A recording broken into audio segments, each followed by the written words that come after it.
Okay, so our first speaker after lunch is Mark Bishop. He has more than 25 years of clinical and research experience working in the management of musculoskeletal pain conditions. His research examines the neurobiology of pain development and management to identify potential mechanisms that both explain the transition from acute to chronic pain and limit that progression with conservative care. This work has been recognized with numerous research publication awards. He has more than 100 peer-reviewed publications and has given more than 150 scientific presentations nationally and internationally. He is an effective and experienced teacher recognized with the National Margaret L. Moore Award for Outstanding New Academic.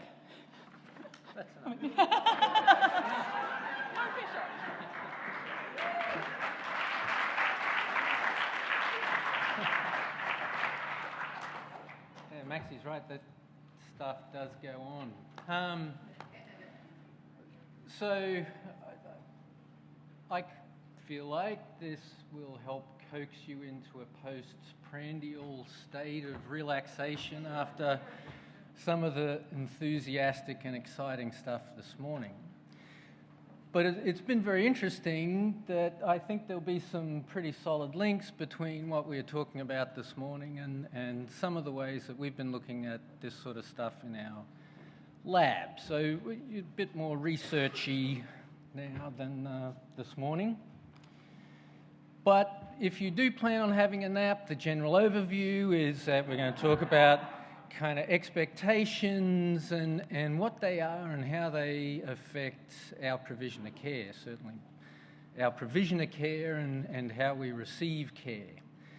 Now I'd like to take a little detour and potentially discuss why placebo has a branding problem and how we can conceptualize placebo as an effective part of our interventions, and then what can you do on Monday with any of this stuff, if anything. So, expectations. What I'm talking about with expectations are all those things that you as a patient bring with you to the encounter that you might be thinking about. Right? All the different aspects of care. But the other thing that's maybe a little less obvious is what I'm thinking as a provider. And we heard a little bit this morning about how what I'm thinking as a provider is going to impact that. I don't know if you've had that thought. Right. And this morning, I think it was very clearly presented that if I have that thought, I potentially am interrupting the bond that we're developing and how that affects care.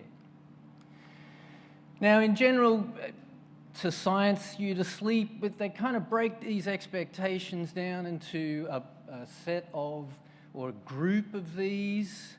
And so the first part of this group is the kind of normative expectations, and that's, I like to frame this at going to the dentist. When I go to the dentist, I expect there to be parking within a short walk from the clinic. I expect someone to say g'day, or hello rather, and then there'll be a seat somewhere for me to sit.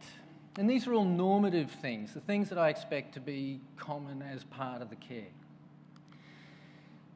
Another group of expectations that we'll touch a little bit on today, or I will, is this idea of ideal expectations. And that's the hopes and dreams, best possible outcomes. What would I want if everything went just the way I wanted it? And then, of course, there's the predicted expectations. And this is where our lab has spent a lot of time focusing. These are the things, what do you think is actually going to happen?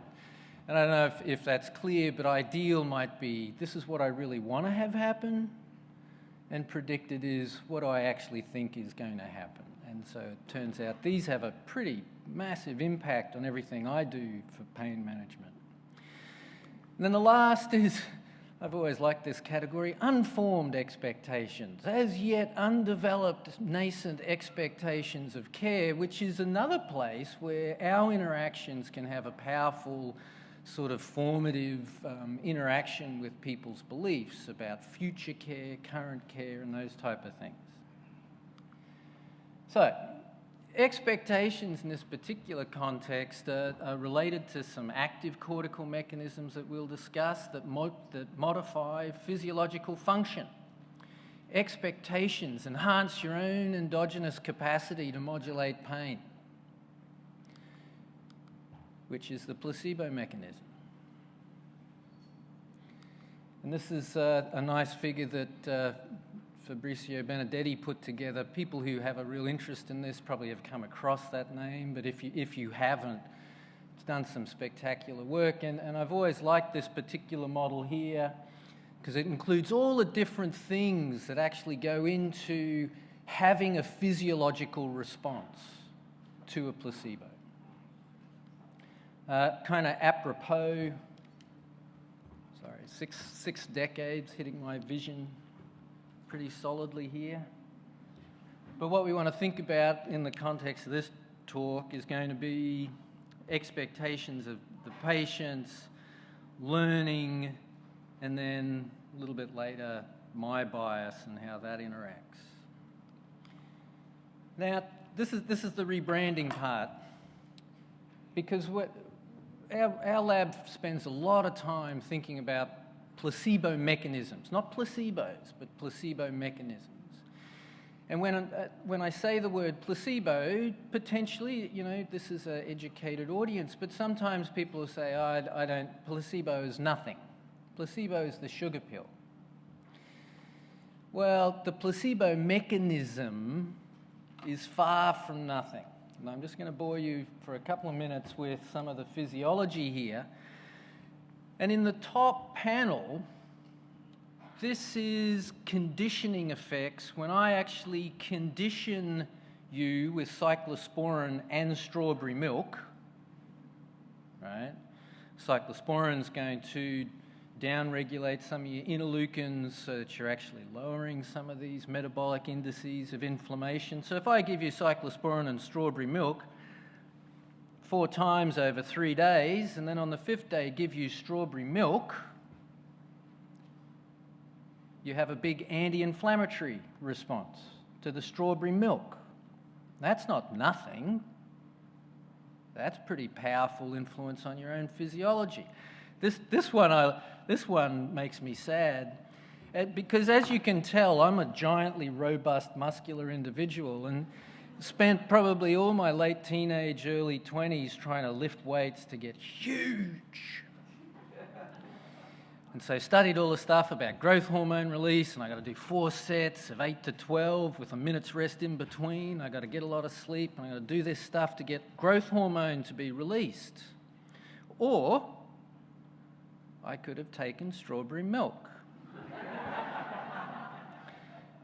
And here they are conditioning people with a medication that causes a rise in growth hormone and a reduction in cortisol.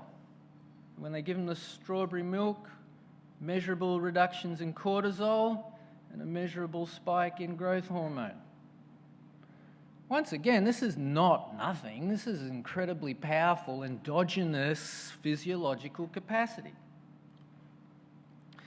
And then probably most telling, at least for me, these are some medication studies that focus on context, meaning where the treatment happens. And so in these studies, these are by Benedetti again, they're hidden studies. And so what happens is you're sitting in a bed with a drip in your arm, an IV in your arm, and someone comes up with a giant needle and sticks the medication in and injects it.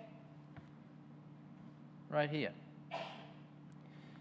And so they inject it where the arrow is, and you get this big reduction in pain here. So you get the injection, and your pain goes down. That's what you want to happen with the medication.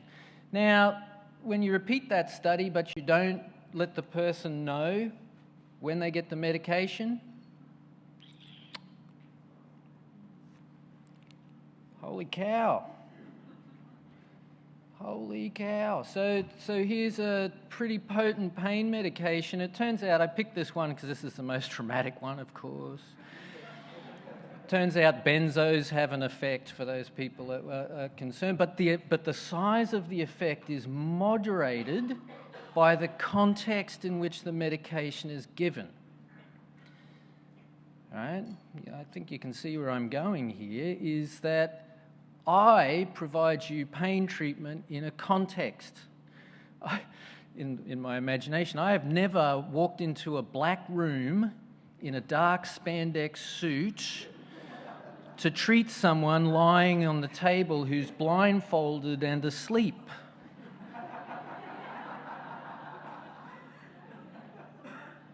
Right? I've never done that. You may do that, but I've never done that. I provide care in a context that includes a therapeutic visit and an exam and a complex examination and treatment thing, and then we'll talk about that in a second. But it's not just for pain. Sham surgeries, of course, have equal outcomes to regular surgeries. This one here I was going to talk about in 1969, sham open heart surgery. The people who had the sham open heart surgery had better treadmill tests at 12 months than the people with the actual surgery. Not bad. If you need heart surgery, you need heart surgery. But the pain associated with cardiac events was not influenced by the surgery. Something else that I find profoundly disturbing for me is people will drill holes in their head to insert electrodes into certain parts of their brain.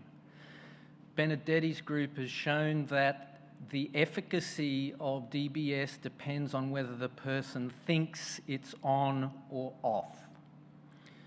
So tremor can be decreased by telling the person it's on without it actually working. And if DBS is on and I tell you it's off, the person's tremor comes back.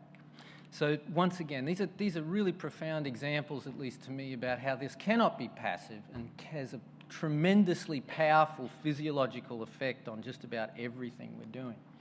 Of course, there's the undergraduate sham beer experiments that everyone in here probably participated in. But then I think of a whole lot of other interventions that I potentially use. That's taping that you're looking at, by the way. And for me, I identify very strongly as a manual therapist. That's my bias and training. And so, you know, when I put things in context, I need to be thinking about how these parts of your expectations, my expectations, and placebo affect the outcome in a positive way. We can enhance these and make them work for us. In our data, so this is some clinical data from some trials of people with spine pain and then a trial with shoulder pain. We found that it didn't actually matter what technique we provided, it's what you thought would help. And if what you thought would help is what you got for treatment, that predicted outcome more so than which treatment you received. And so this is kind of data from that study. This is the neck pain study. The good news for me, though, about what people want is they want manual therapy. Good for me. And they kind of want exercise. Also good for me. And this was in neck pain, but it was consistent for the shoulder, right? Range of motion, exercise, manual therapy is what people want. And for the back. So we got massage, manipulation, and exercise. So this is good news for me as a physio because I like doing manual therapy and exercise. Turns out that matches up quite well with what people think is going to help their spine pain or their shoulder pain. All right. The other thing that's probably a little bit more interesting if you're thinking broadly in terms of context and health is that the general expectation for recovery was the strongest predictor of recovery. Like everything that your federal tax dollars have paid me to do, it's very simple. in the end. When we find out, we get this result and say, oh, if I ask you if you're going to feel better in 6 months, that predicts whether you say you're better in 6 months. I don't even really need to do an exam or treat you. We'll keep that quiet and just between ourselves for a little bit. But it's an interesting conversation. Our research group has a lot of folks from clinical psychology, and we talk about this all the time, saying if I can predict your 6-month outcome by asking if you'll be better in 6 months, if I just have to ask you that question, and you say yes, what I actually do as treatment may not be as important as in building an alliance and keeping you engaged and getting you involved in something. I don't like to think about that too deeply because for 30 years I've been focused on becoming very good at manual therapy. But that too has its benefit, and I'll talk about that in just a second. All right now.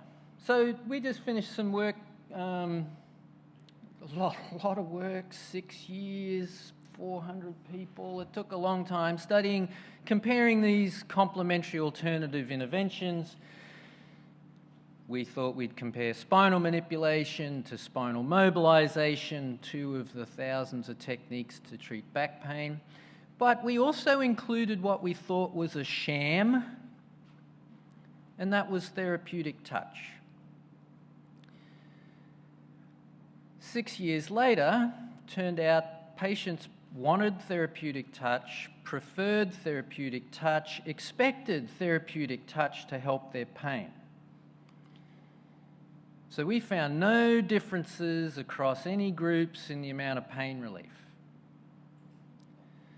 What we did find is that everyone who said their pain was better showed the same changes in connectivity in the brain. Right, so pain relief has a common pathway. How you get to the pain relief may be not as important as what you think is going to happen during treatment.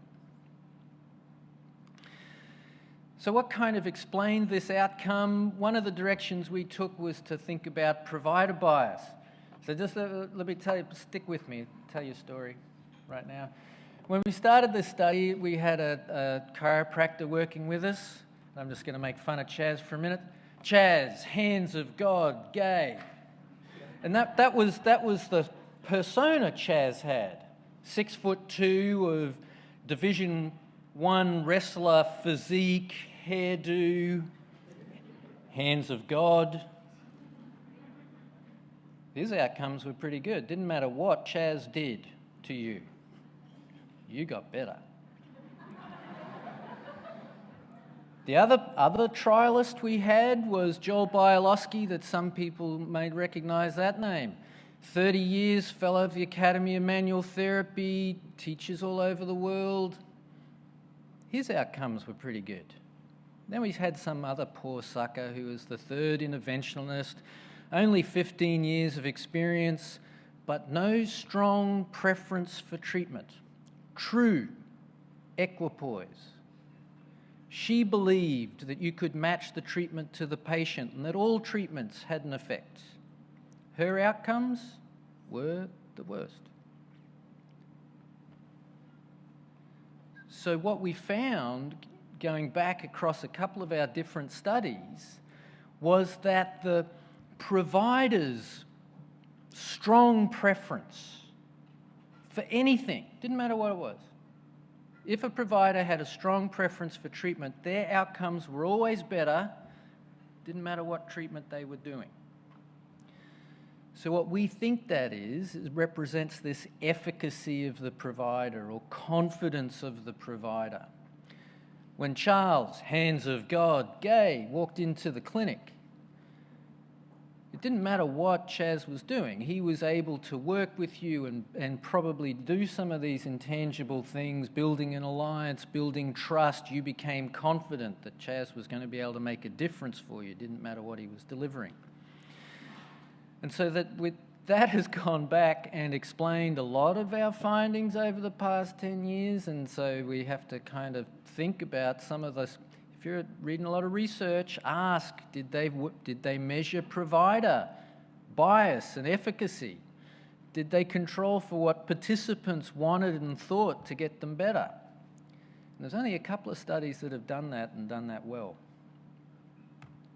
But this, of course, is not just for pain. At our movement disorders clinic, every time you come in for something, we're measuring your gait performance and doing a UPDRS, which is a motor scale.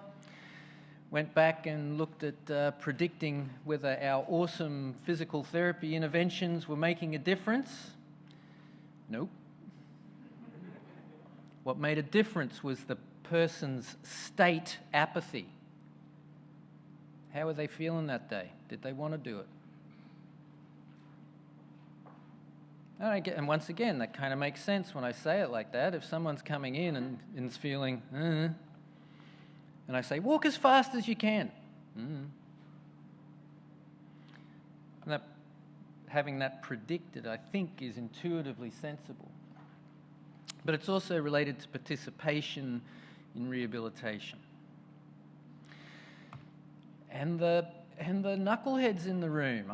If you're a strong believer in exercise and saying, oh, exercise is all physiology, I just control the work that you do and you will make changes. Well, not so fast. There's profound placebo effects and mechanisms involved in people's responses to exercise, which just leaves me speechless. If I'd known I could drink strawberry milk to get growth hormone release, it's the same factor here. And one of the things they think that happens is that if I believe strongly that the exercises I'm doing will make a change, the effort that I feel at the same workload is lower. All right? So if my perceived effort at that load is lower, it means I can potentially work harder, I can work more. And so it turns out that what people expect to have happen during exercise is also important. You've got to believe in the coach and believe in the program for anything to happen. Oh, I take that back. To maximize what's going to happen. So as far as implementing care, one of the ways that we've kind of thought about it, and I will fully admit that the way I practice is a little bit different from general private practice in North America. I'm in pro bono clinics, so if we want to spend 2 hours talking about whatever you want, we can do that. But we've kind of moving to adopt the shared decision-making process, and we conceptualize it like a buffet, like people who had the buffet at lunch. You go in and say, well, you're going to need some manual therapy, some exercise, and a little bit of whatever else it is. So go and pick your manual therapy. Which manual therapy do you like? Put some of that on your plate. You're going to have an exercise, so pick an exercise. Which one do you like? Put that on your plate. There was an American exercise physiologist in the 80s, Covert Bailey. Some people might be my age, might remember him. And he said a lot of crazy things, but the thing I really liked what he said was the best type of exercise for you is the one that you'll do. The best time to exercise is when you will do it. So, okay, good. And so that's kind of what the shared decision-making model is. I just want you to do some aerobic conditioning to help reset some of your opioid receptors in your spinal cord. Could be bike, could be swimming, walking. Which one do you want to do? I want to do some manual therapy because I think it's going to help this sort of thing. I like spinal manipulation, but we could do mobilization or massage or whatever. Do you have a preference? Letting that person then help participate in their thing. So that's one model of it. My colleague Joel Bialosky he's working on speed dating for pain management, right? And this is matching my preference to your preference. I'm a provider. I believe strongly in manual therapy. So if you're a patient who believes strongly in manual therapy, we're going to go on more than one date.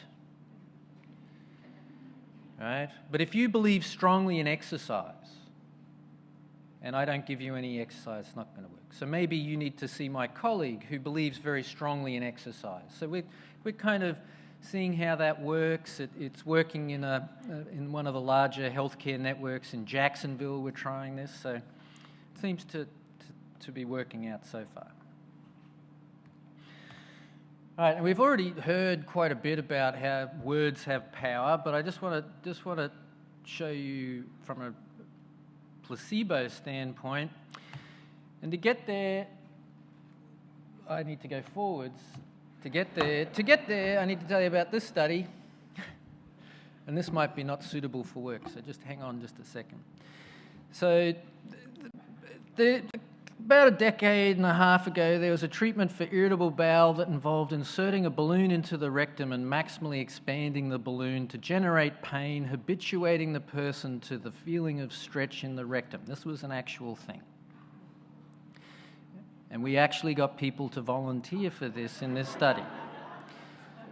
Other things to think about as you're looking at these results. So, right? As long as you keep that in mind. So generally what you do in a study where you're comparing the effectiveness of medication to natural history and placebo is you say you have been randomly assigned to receive placebo or the active medication. And when we did that, what you see, here's natural history. Nothing on the balloon. 5 out of 10 pain for a whole hour. Give the person placebo and that drops down to 1 out of 10, so you can get the stretch without the pain. And there's the placebo right there. I mean, this is lidocaine, and here's the placebo. Now, as sometimes happens, people don't follow the instructions well, and it wasn't me, although people like to blame me. It wasn't me, but there was a graduate student on this study who didn't read the script right, and so the instructions were different. The agent you have received causes pain relief in some people. Now have a look at the blue and red lines. Just changing the instructions changed the way people thought about what was happening to them. And it turns out the clinical psychologists say that we all expect to be some people. This works well for some people. Oh, I'm some people. Apparently that's a thing that you do. 1 in 1 million people will win this lottery. Oh, I'm that person. All right, it's how we think about this stuff. And so when you change the instructions, people begin to think, oh yeah, this is going to work for me. The flip side is you have to beware of something called nocebo. That's where you can make people worse with this mechanism. And so in this study, we got some people in SMT's manipulation. We said, we're going to manipulate your back. It's a very useful form, and we expect it to reduce your perception of heat. It has unknown effects, and it might make you worse. 3 different instructions. So when we asked people whether they were going to get better, same, or worse, right, we just told them, this is going to make you better. Oh yeah, good, I'm going to be better. This is going to make you worse. Ooh, I'm going to get worse. So we actually changed their beliefs. And if you have a look at this, this is pain relief, where above the line is relief, below the line is getting worse. So the people we told, you will get worse, they got worse. Now, I don't think anyone in here has ever delivered a treatment where they said, this treatment might make you worse. You might have. I know I have sometimes, saying, yeah, you could get a bit sore from this, which is accurate. But you do have the potential to negate measurable physiological gains by your instruction set. So we need to think about our instructions, particularly the confidence with which we deliver them. The classic common cold study, right? You have a virus, take this pill, you'll be better in a week. You have a virus, you might be better in a week. I don't know, you might have a virus. The people who are told what they have, the timeline for improvement, and given a treatment always get better in these type of studies. So that was the classic Barrett study, Thomas study. It's been repeated by Barrett. But what does that mean for me personally when I'm trying to do something about this? It means that, first of all, you're asking people about their expectations. And if someone's expectations, their ideal expectations are for like no pain ever, so that's not a human experience, so that's not, you need to work on your expectations. You need to use confident language, but never lie. Please don't hear me say up here you're making things up. False narratives are just as damaging as true negative narratives, so just think about the words that you're using. And another thing to think about is the context. It's something that I have really become to think a lot about, and how what I do is a ritual. Anyone know who Abraham Verghese is, right? Wrote that great book, Cutting for Stone. He's been doing some stuff recently looking at this from a sociology context and doing some really interesting writing comparing my highly scientific biomechanical exam of your spine to the ritual that the Aboriginal medicine man in Australia might have done 60,000 years ago, right? You have to trek to where the medicine man is, ask for his examination. He has a complex ritual where he consults all sorts of spirits and basis of knowledge to develop a treatment that he applies. If you think about it, I mean, Verghese argues that a lot of our processes probably are similar, right? Maxie was talking about my rituals. I know there was something this morning that made me think about it. I have a definite ritual. If you come to see me, I ask questions in the same way.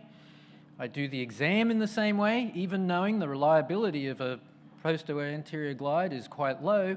I use it all the time because it's part of my ritual, and I need to go through that to get myself into a place where we can work together on the healing. And of course, this is not new in Western medicine. William Osler in 1874 at some med school graduation said that patients will be judging you critically, not for what you know, but for how you act. For research, those of you that are doing research, I encourage you to really think about what you believe, what your examiners believe, because that's going to impact the relationship, and as well as what patients and people in pain think and want. You have to also think about the gender of the examiners. I report pain differently. As a cisgender male, I report differently to other cisgender males, cisgender women, transgender women. The interactions are all over the place, so you've got to keep the idea of gender in place. Particularly given my robust masculinity. Every time I walk into the lab, sets every mouse in a tizzy. All right? When I think about the difficulty translating animal work to human work, one of the things the folks that work in the animal lab have never accounted for is the gender of the person handling the mice. We know pretty well established now that there's a pretty big effect on mouse anxiety, which affects nociception. We can debate about pain or whatever, but it affects nociceptive responses. The other thing with a lot of the animal studies, this is just a soapbox, is the early animal studies in gender differences and hormonal effects, where they said women are different from men, is they actually made their women by castrating the men and saying, now they're women. We'll just inject them with a certain level of hormone. That's a female mouse. So another reason that some of our animal work hasn't translated well to human studies. That's just a soapbox, just as an aside. So the last thing I need to do, of course, is thank all the really smart people who have helped us kind of do this work.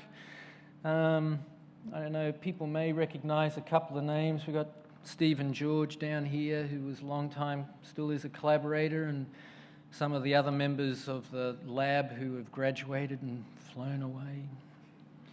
But also need to thank, for the Americans in the room, all your federal support, because our work and the work of a lot of the people in the Pain Research Institute has been funded with some federal dollars, so we're very thankful for that.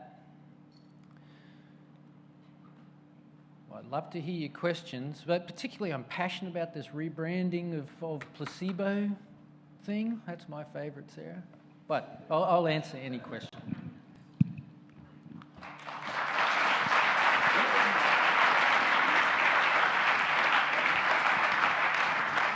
do we have any questions in the room? Awesome. Everyone else is asleep, that's right. Thank you. That was very enjoyable for me. How do you reconcile, or maybe suggest that some of us reconcile, Sandy Hilton's phrase, stealing self-efficacy with giving the patient what he or she expects will help the most? Yeah, and that I really appreciate, because that is often a point of discussion here, because I think there's a couple of different layers.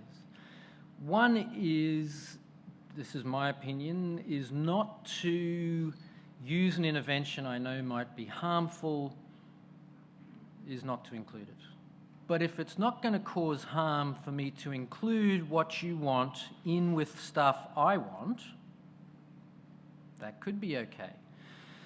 Particularly some of the time, the setting I work in, lots of people say, oh, I want a hot pack and some massage. So nothing wrong with that, but we're going to do that at the end if we get all these other things done. And so then I can kind of incorporate it in a conditioning way and say, you did everything to quota, you participated, your illness behaviours were a little bit different, everything went well, so we're going to finish with a hot pack and a massage. There's your tailwind. See you next time. And so, you know, I think that there's certainly that element. The challenge becomes you have to also be dose specific with those conversations, because otherwise you can trap yourself in saying, okay, every time it's going to be this. So what we'll do is once or twice, or maybe 4 times, so set a limit around the provision of those things. Yeah, you're welcome. Yes, mate. My question is, have you ever... Wait, the mic so the people online. Who is it? Sorry. Sorry, Sam. Have you ever had to bring in a family member at the same time and got better outcomes when you co-treated together with that family member? Yeah, and so like I said, knowing that, so my setting is a pro bono care clinic. We have family members, caregivers that are just sitting around all the time. Now, everyone comes. Everybody comes, and people are in the waiting room or they come into the treatment room, and so we are deliberately incorporating people sometimes, like, okay, you guys are going to work together on this. This person's like your walking partner, some of those type of things. So I don't know if that's exactly what you meant, but that's how we might incorporate people that are part of the social family or biological family or support network for that person. Not always, but when they're there, definitely include them.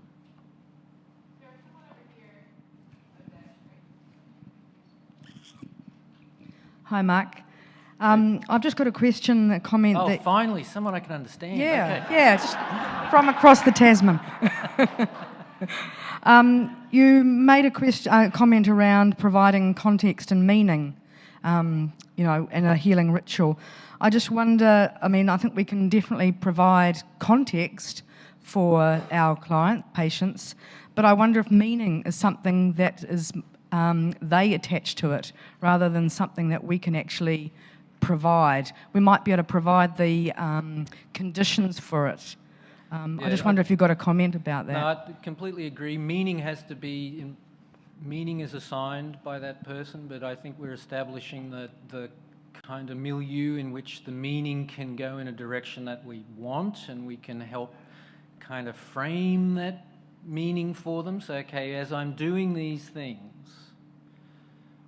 what that actually means to you, or the implications for you are, whatever it is. That we went through that whole exam, we didn't find anything serious, there's no serious pathology, things look good, you're neurologically intact, the only thing that's left is like a muscle issue, and that's really easy to kind of do exercise to help work with that. That you can put and surround meaning throughout your exam sort of thing. But you're right, they have to eventually kind of adopt that or internalize that. Man. Not yet.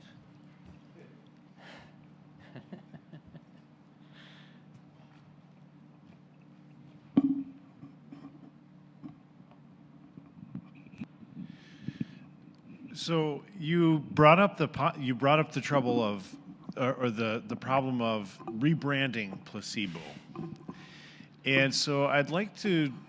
I think about placebo very differently from how I used to, and when I am presenting continuing education classes, I try to reframe it for the people in my classes, and what I'm wondering is, though, when you look at it as a rebranding problem, are you thinking of it in terms of rebranding it among professionals, or more with lay people? And so I guess I'm trying to figure out like the thrust of your question. Yeah, so the rebranding, that's some good insight. The rebranding is for professionals, because when we work with patients and in an open study at the end and say, okay, you got the placebo treatment, would you have that again? They say, oh yeah, that worked great. Right? We have Dr. Robinson right now, the psychologist, has a study where we're comparing bivericane to trivericane. Trivericane works a lot better, by the way. And people are happy, not happy. People are okay getting a treatment that is driven by placebo. The branding part for professionals, I think, is that if I say, I'm going to do a technique that I think has a significant part of its mechanism based on placebo, versus I'm going to do a technique that's actually going to harness your capacity to engage your own endogenous pain modulation in an egocentric sort of, I can use all that sort of stuff. I wanted to use ACE. I'm going to use manipulation plus ACE, which is the active cortical enhancement. Right, so it's something like that, I think, would make acceptability. Where all this started is giving a talk to a group of manual therapists and saying, a lot of the intervention's benefit can be driven or explained by placebo mechanisms. People hear when I say that, you're doing nothing. But that's not what I'm saying. What I'm saying is that whatever you're doing is engaging that person's ability to modulate their own physiology, which is different from saying you're doing nothing. You're doing a lot. You have to be really skilled to do this well. You can't just walk up to someone and crack their neck and hope that everything's going to be good. You have to learn all the skills that go on with that to build a context, and build a ritual, and build everything. So it's a highly skilled process and not nothing. So I think it's a provider, probably rebranding that needs to happen. That was a long answer to a short question, wasn't it? Good question, a good answer. And then up here, okay, so we have up here Robert, and then we have, you finished early, so you got a lot more. Oh, I did? Okay, all right. I'm thinking I'm banging on and boring everyone to sleep. Thank you. Thank you for your presentation. You had talked earlier about an intervention buffet or treatment buffet, and wondering if in your research you had found a sweet spot of how many choices is too much? No, that's a really cool thing, the thought experiment that we haven't studied when it becomes overwhelming, but there's lots of other work that we draw on about choice. 4 is the magic number, right? So if I give you 4 things to do, that's tolerable. If I give you less than 4, I didn't get enough. I give you more than 4, oh, there's no way, that's way too many. So it turns out 4 in other types of studies of choice is good. So we give 3 or 4 things. But we've never really looked at people's satisfaction with how many choices should I get to be satisfied, and then if I'm satisfied, does that then improve outcome? So there's a couple of layers. But so we go with 4. If I'm feeling lazy, which is a lot of the time, maybe it's 3, sort of thing. Yeah. All right, thank you. I wonder if you could help me with this. I'm having a discussion with a colleague. He's got a very solid science background. He can out-science me any day. And the discussion is, how does function relate to pain? And in response to one of my statements that moving is really good, he says, okay, so you don't need to know muscles and techniques, just generally rub over an area and the CNS will make you feel better. This is his response. And that's about the point that I stopped the conversation. But I'm curious how you'd reply. I would respond to that with what we were talking about just a little bit earlier, is someone can't just walk up to you, rub the painful area and tell you to move on the street and get the benefit. The person getting rubbed, sorry.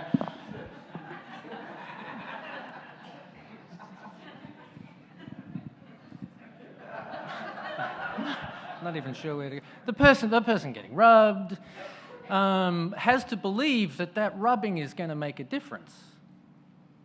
And I may believe some random person who comes up and says, here, sit down, I'm going to rub that and you'll feel better. But it's more likely that I'm going to believe someone who has more potential training or experience, however you want to frame that. Now, I'm not going to disagree that there's part of me that says, as long as I, the patient, believe in what you're doing, I will get a benefit.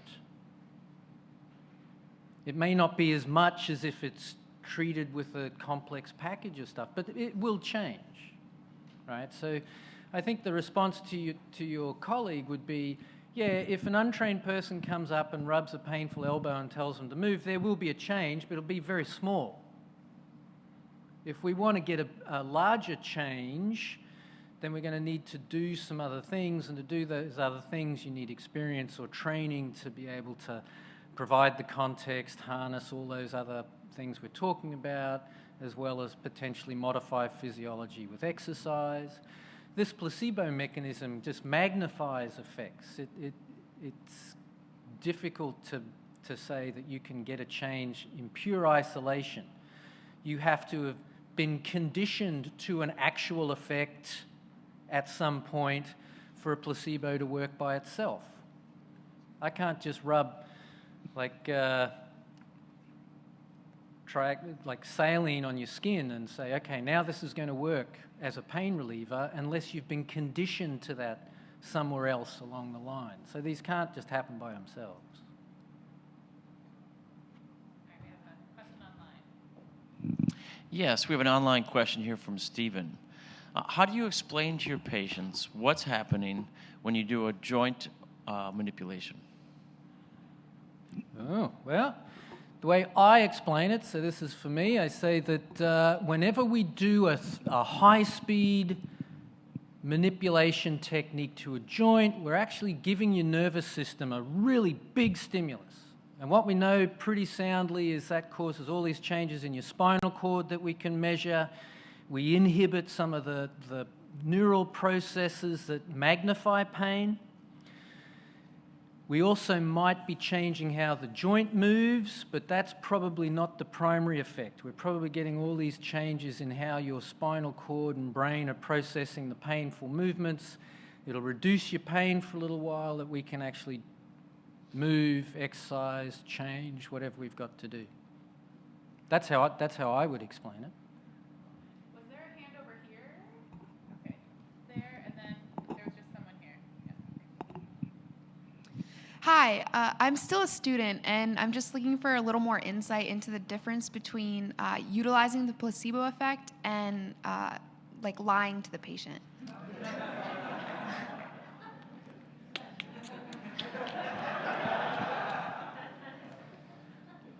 So the key here is that you can't just use the placebo effect.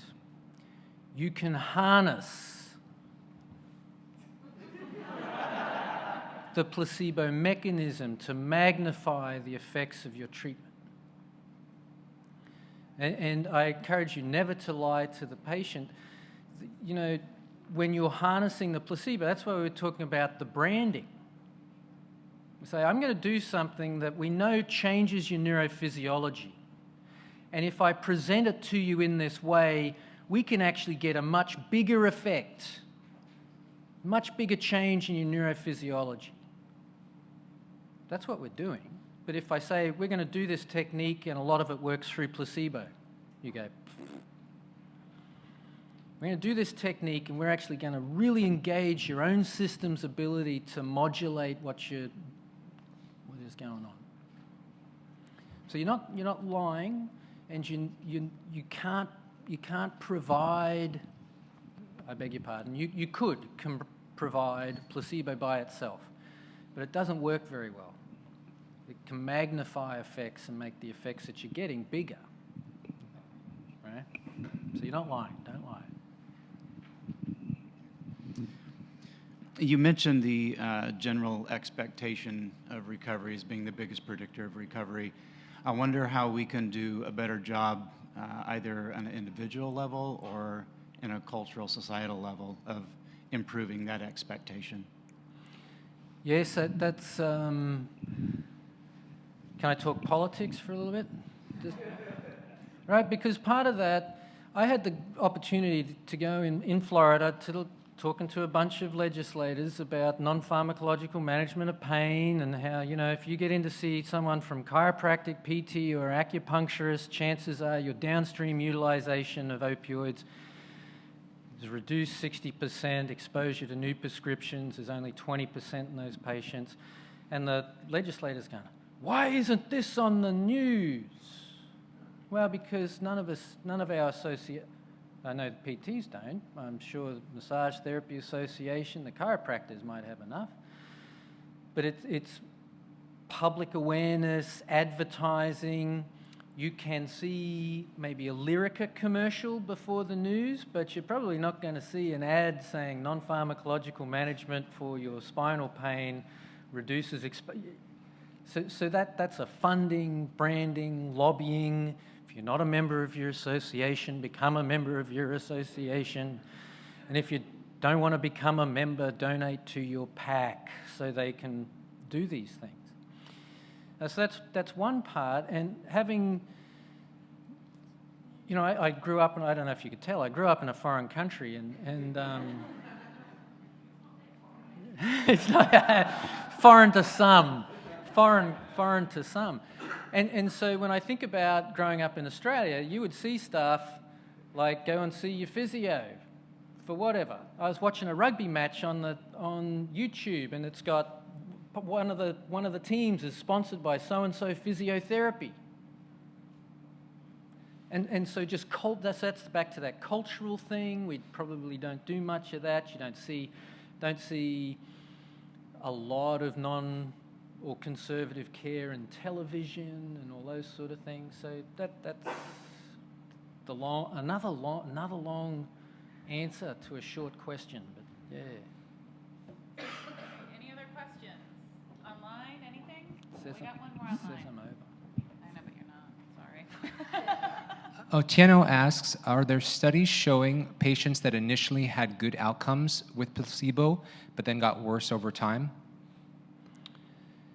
Probably I need to clarify that because the magnitude of benefit decreases over time. So you get the biggest response to a condition mechanism the very first time you get it, and then it decreases and it decreases, and then you have to recondition. You know, this has got some pretty profound implications in my mind for drug trials. If I can condition a response to morphine in someone,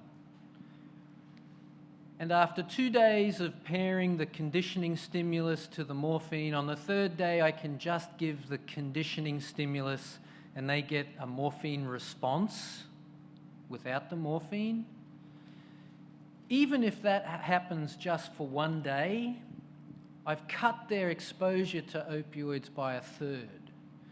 And so I think this idea that you know, responses decrease, so it's not worthwhile. In some contexts, if you can get a response and then recondition it, and get the response and recondition it, that could be okay.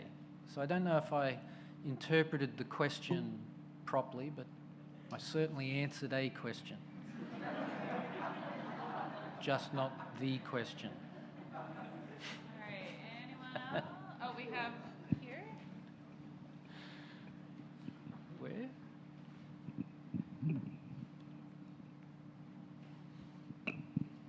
Hi, I'm curious about the curse of knowledge and whether or not you knowing so much about placebo affects... There's nothing works for me anymore.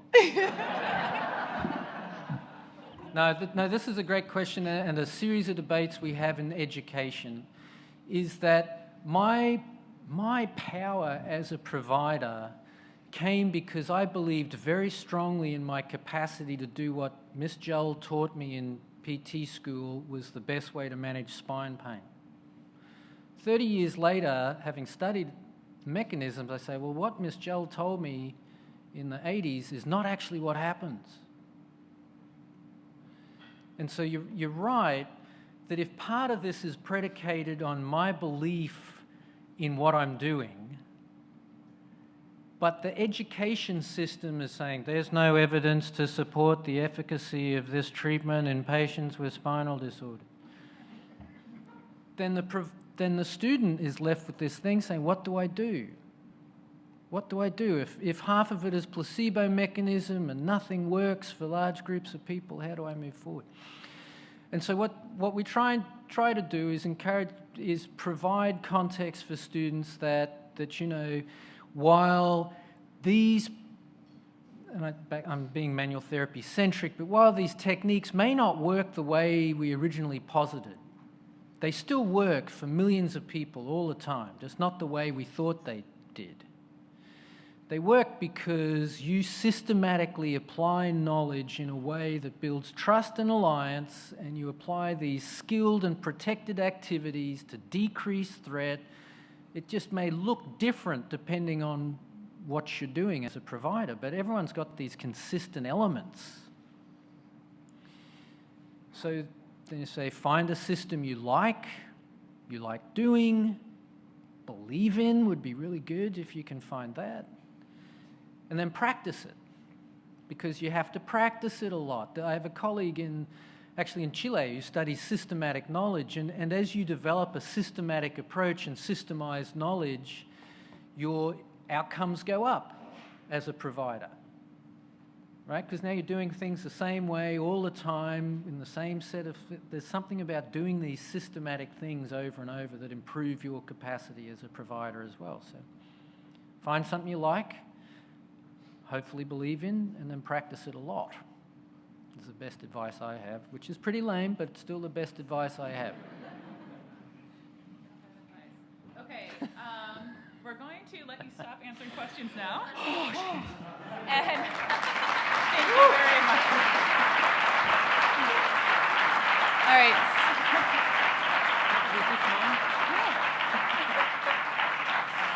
Okay, so now we're going to be on break, and we'll be back here at 4 o'clock for the next speaker.